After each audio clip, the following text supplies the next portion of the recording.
اعتکاف کے لیے ماہواری بند کرانا، اگر کسی خاتون کا رمضان کے آخری عشرے میں ماہواری کا ٹائم ہو اور وہ اعتکاف میں بیٹھنا چاہتی ہیں تو کیا وہ ماہواری بند کرنے والی دوا کھا سکتی ہے یا نہیں؟ کھا سکتی ہیں، کوئی حرج نہیں ہے۔ قرآن پورا کرنے کے لیے حالت حیض میں قرآن پڑھ سکتے ہیں؟ میرا قرآن ختم ہونے میں 3 پارے رہ گئے ہیں، پیریڈ شروع ہو گئے ہیں۔ میں نے ایک کلپ میں سنا تھا کہ حیض کی حالت میں قرآن پڑھ سکتے ہیں اور تلاوت بھی سن سکتے ہیں، کیا یہ بات صحیح ہے؟ تلاوت سن تو سکتے ہیں، قرآن پڑھ نہیں سکتے۔ اس بارے میں میرا کلپ موجود ہے یوٹیوب پہ، محترمہ ڈاکٹر فرحت ہاشمی کا ایک ان کے حوالے سے ایک بات چلی تھی، اور جو ان کی اکیڈمی میں کام کرنے والی خواتین ہیں انہوں نے ایک فتوے کو وائرل کیا تھا جس میں یہ بتایا گیا تھا کہ حالت حیض میں بھی عورت قرآن کو ہاتھ لگا سکتی ہے۔ اس پر میں نے کلپ ریکارڈ کروایا تھا، تو میں محترمہ ڈاکٹر فرحت ہاشمی صاحبہ کا حوالے اس لیے دے رہا ہوں کہ میرا نام لکھ کے نا جب یہ سرچ کریں گے تو اس پہ وہ کلپ آپ کے پاس آ جائے گا، تو اس میں پورا مدلل اس پر میرا بیان ہے دلائل کے ساتھ کہ حالت حیض میں عورت قرآن کو ہاتھ نہیں لگا سکتی۔ مقصد خدا نخواستہ ڈاکٹر فرحت ہاشمی صاحبہ پر تنقید کرنا نہیں ہے کہ علمی مسئلے میں ان سے اختلاف کرنا ہے، اور مجھے یہ یقینی بھی معلوم نہیں ہے کہ ڈاکٹر فرحت ہاشمی صاحبہ کی رائے کیا ہے اس بارے میں۔ کسی نے مجھے بتایا تھا کہ ان کی یہ رائے ہے اور وہ اس کو پروموٹ کرتی ہیں کہ حالت حیض میں عورت قرآن کو ہاتھ لگا سکتی ہے، تو اس پر میں نے دلائل سے ایک بات ریکارڈ کروائی تھی، وہ آپ سرچ کر لیں۔ قطع نظر اس سے کہ باقی ڈاکٹر فرحت ہاشمی ایسا کہتی بھی ہیں کہ نہیں کہتی، واللہ عالم۔ باقی ڈاکٹر فرحت ہاشمی صاحبہ کا جو ایک کام ہے ماشاءاللہ قرآن کی خدمت کے حوالے سے، اس کا میں بہرحال معترف ہوں۔ اچھا، ناپاکی میں قرآن کی آیت پڑھنا، یہ سوال پوچھا ہے، یہ پوچھنے والے نے نام ہی نہیں لکھا۔ کیا ناپاکی کی حالت میں قرآن کی آیت پڑھ کر دعا کر سکتے ہیں یا نہیں؟ نیز بغیر وضو کے قرآن کی آیت پڑھ سکتے ہیں یا نہیں؟ بغیر وضو کے تو بہرحال قرآن پڑھ سکتے ہیں، البتہ ناپاکی کی حالت میں قرآن کی تلاوت جائز نہیں ہے۔ البتہ قرآن کی وہ آیتیں جن میں دعا کا عنصر پایا جاتا ہے، دعا کے میننگ پائے جاتے ہیں، تو ان آیتوں کو ناپاکی کی حالت میں دعا کی نیت سے پڑھ سکتے ہیں، تلاوت کی نیت سے نہیں پڑھ سکتے۔ جیسے قرآن میں آتا ہے ربنا آتنا فی الدنیا حسنۃ وفی الآخرۃ حسنۃ وقنا عذاب النار، اب یہ دعا ہے لیکن قرآن کی آیت بھی ہے، تو آپ اسے آیت کی نیت سے نہ پڑھیں، ناپاکی کی حالت میں دعا کی نیت سے آپ پڑھ سکتے ہیں۔ اسی طرح آیت الکرسی ہے تو یہ قرآن کی آیت، لیکن اگر آپ ناپاکی کی حالت میں یعنی جنابت میں یا حیض و نفاس کی عورت اگر ہے تو حیض و نفاس کی حالت میں آیت الکرسی قرآن کی تلاوت کی نیت سے نہ پڑھے،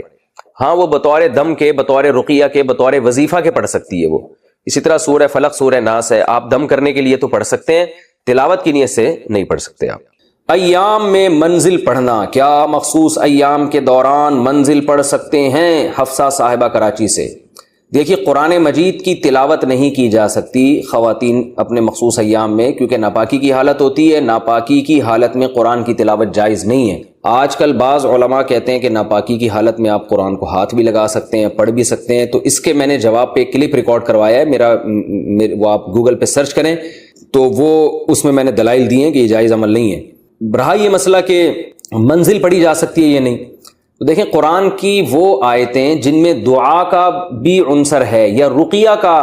پہلو بھی ہے، رقیہ کہتے ہیں دم کرنا جنات یا آصف وغیرہ سے بچنے کے لیے، جیسے سورہ فلق اور سورہ ناس ہے۔ اب یہ قرآن کی آیتیں تو ہیں لیکن یہ رقیہ بھی ہے، رقیہ کا مطلب جھاڑ پھونک کے طور پہ بھی استعمال ہوتی ہے، تو اس طرح کی جو آیتیں ہیں یا جن میں دعا کا عنصر ہو، جیسے ربنا آتنا فی الدنیا حسنہ، یہ دعا ہے، تو رقیہ کے متعلق آیتیں کون سی ہیں؟ جیسے آیت الکرسی ہے، اور سورہ بقرہ کا آخری رکوع ہے، حدیث میں آتا ہے رات کو پڑھ کے اس کو یعنی رات کو اس کی تلاوت کرنی چاہیے، بطور رقیہ کے ہے۔ یہ سورہ فلق اور سورہ ناس ہے، یہ چاروں قل ہیں، یہ بھی بطور رقیہ کے یعنی دم کے طور پر کیے جاتے ہیں، تو یہ تو رقیہ سے متعلق آیتیں ہو گئیں۔ یا وہ آیتیں جن میں سحر کا تذکرہ ملتا ہے، جیسے قرآن مجید میں آتا ہے قال موسیٰ ما جئتم بہ السحر ان اللہ سیبطلہ ان اللہ لا یصلح عمل المفسدین۔ حضرت موسیٰ علیہ السلام نے جادوگروں سے فرمایا کہ تم جو کچھ لا رہے ہو نا یہ جادو ہے، اللہ اس کو باطل کر دے گا۔ تو کسی پر جادو ہو تو یہ پڑھ کے دم کرنے سے فائدہ ہوتا ہے، تو کیونکہ اس میں جادو کا مضمون ہے، تو قرآن کی وہ آیتیں جن میں آسیب کا علاج کے طور پر پڑھی جاتی ہوں یا ان میں جادو کا کوئی پہلو ملتا ہو، تو ان آیتوں کو، اسی طرح وہ آیتیں جن میں دعا ہو، جیسے رب اجعلنی مقیم الصلاۃ والی دعا ہے، ربنا آتنا والی دعا ہے، رب اغفر وارحم وانت خیر الراحمین والی دعا ہے، تو یہ دو قسم کے مضامین جن آیتوں میں ہوں گے، تو ان آیتوں کو اگر آپ تلاوت کی نیت سے نہیں پڑھ رہے بلکہ دعا یا رقیہ کی نیت سے پڑھ رہے ہیں تو اس کے لیے باوضو ہونا بھی ضروری نہیں ہے اور حالت جنابت سے پاک ہونا بھی ضروری نہیں ہے۔ تو حالت باوضو ہونا تو ویسے بھی قرآن کی تلاوت کے لیے ضروری نہیں ہے، ہاتھ لگانے کے لیے ضروری ہے کہ باوضو ہو، لیکن حالت جنابت میں بھی پھر یہ پڑھی جا سکتی ہیں، لیکن نیت آپ کی تلاوت کی نہیں ہونی چاہیے، نیت آپ کی رقیہ کی ہو یا دعا کی نیت ہو۔ لیکن منزل جو پڑھی جاتی ہے اگرچہ بطور رقیہ کے، لیکن اس میں پوری قرآن کی صورتیں ہیں، تو اس میں یہ نیت کرنا ایک تکلف والا عمل ہے کہ آپ اس کو، یعنی اس کی مثال ایسے ہے جیسے کوئی الحم سے لے کے والناس تک پورا قرآن پڑھ لے اور یہ کہے کہ میری نیت جو تھی نا اس میں قرآن کی تلاوت کی ہے ہی نہیں، میری نیت تو دم کرنے کی ہے یا دعا کی ہے۔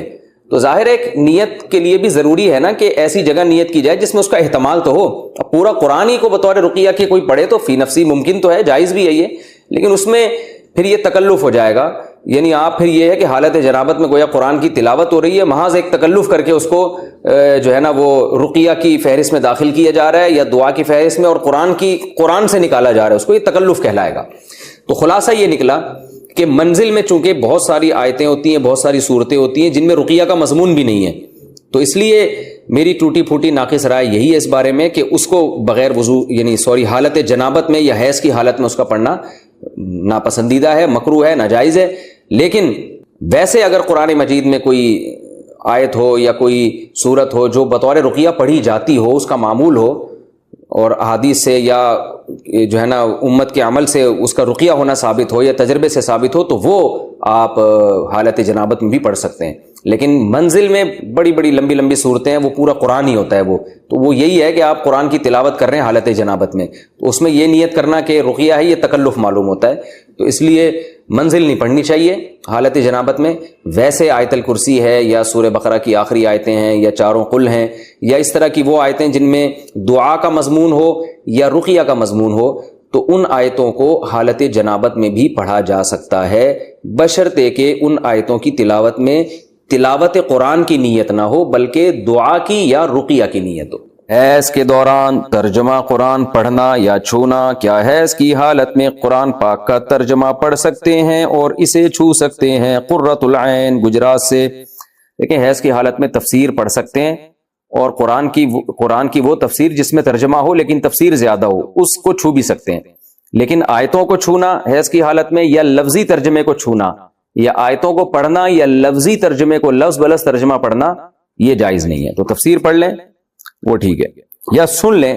ترجمہ سن لیا جائے آڈیو چلا کے۔